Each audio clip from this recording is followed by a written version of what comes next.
I want to just say a few words here, and I'm going to be really, really brief because it's a hot day. We're not having a program, but we have a lot of folks that have contributed to getting us to this point here with us today. And let me start by thanking Mayor Burnaby for coming down. Mayor, thank you for coming.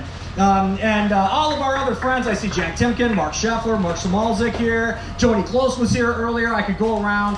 We've got friends all over the Representative West. Thank you all. Just thank you all for being here. You know, a few months ago, if there was ever any question about the role a community food bank can play in responding to disasters of all kinds, I believe that it's pretty clear now how pivotal a food bank can be in significant times.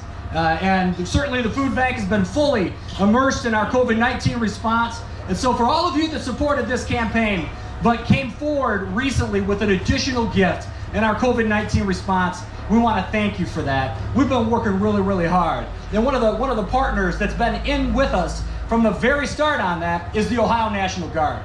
And I'm really glad to announce that Master Sergeant Dan Fortney is here with us today. Can we give him a round of applause?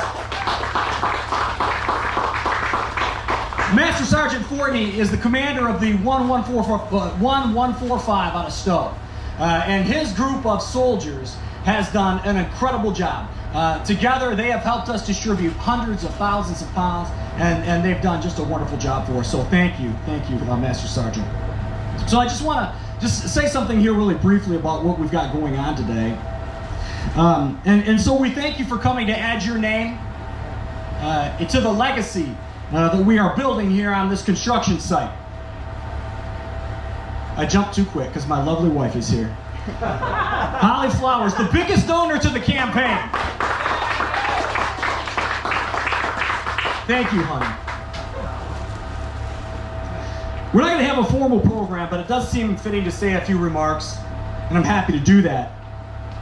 In 2016, upon receiving the Future of Food Security report in Stark County that was commissioned by the Stark Community Foundation, I sought a meeting with Mark Samalzik to get his thoughts on what we could do with the findings that would be meaningful in the community. And in that meeting, I asked Mark what he thought that we could do. And among a number of ideas, he expressed a hope that a facility could be developed here in the community that could house the programs and the ideas and the love that was captured in so many ways in that report. And of course, that was music to my ears, because Shelley Hinton and I and Bill Shivers and a lot of members of our board were hoping to do the same thing. Over the years, I've come to see that you might have 10,000 conversations about what your dreams are for your community, your dreams for change, your thirst for a legacy. But there's a moment along the slow and winding road towards a future that extends past our time in leadership, where green means go. And that was the moment on this project from me, Mark. And since then, you've been a constant guiding hand and a mentor and a friend and a thinking partner and a trusted advisor. So I want to acknowledge you this afternoon, Mark, along with many people and many names that are going to be written on this beam. Because my history of this project is woven around a core that you helped create, sir.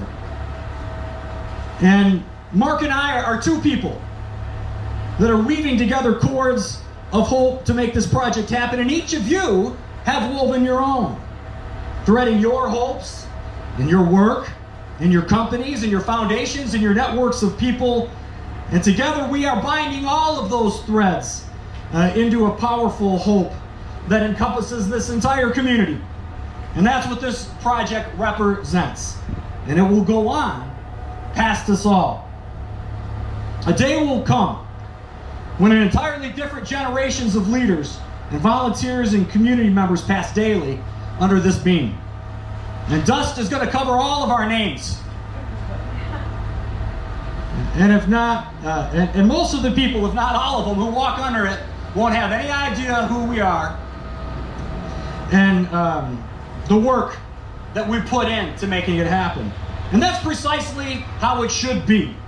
Because the purpose of a project like this is to create something that endures beyond our lives anyway. It's something that's a resource and a blessing and a service that we cast into the future, like the gold album on Voyager 1. If anyone knows that reference, Star Trek movie fans. But when you write your name on the beam today, do it with that in mind. Send a blessing from your life into the lives of the people who will come after you. Your life energy and your work and your hope is captured in that signature. So let us commit today to seeing this project through to its completion, to opening the launch of this facility, to nurturing the good work that will be done within its walls.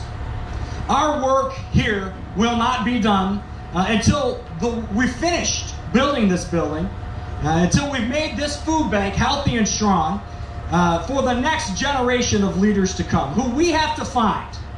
And we have to empower to dream their dreams for how they can build upon the work until at last it becomes their duty to hand it off to the generation that follows.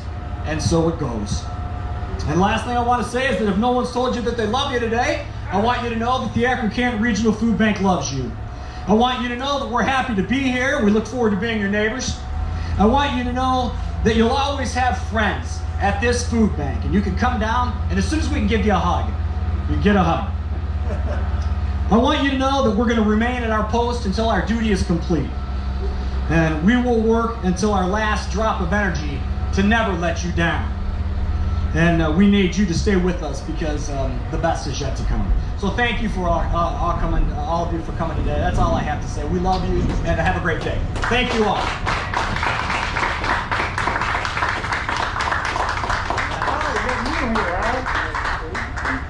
You know what? It's about time to Please sign the beam if you have.